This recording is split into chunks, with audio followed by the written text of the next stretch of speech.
May nagtatanong, so ato ning tubago niyang pangutana mga idol, no, kung pwede ba gid mag-share og video sa laing tao, no.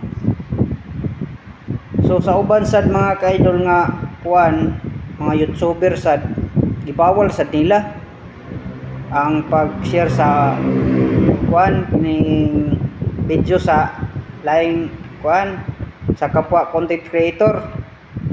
So sayop gid sila dol, no. Pwede ra kahit ang maka-share og video sa laing kuan, no, laing content creator, no. Pwede ra tam ka-share og video sa kuan nila, kanang mga video nila.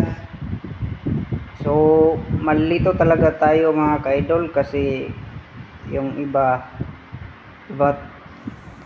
lahi-lahi ang gikuan mga ka-idol, kanang istorya ba paglibog tag kinsay ato ang tuhuhan, no.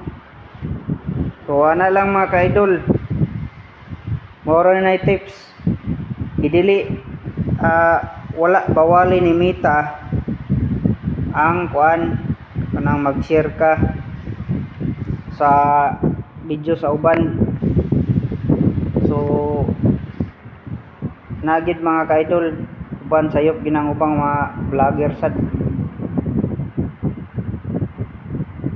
kung dili na i-share ilahang mga kuan mga video, asa ra man mudaghan ang views ana, di na mudaghan, sayop gina sila mga ka-idol.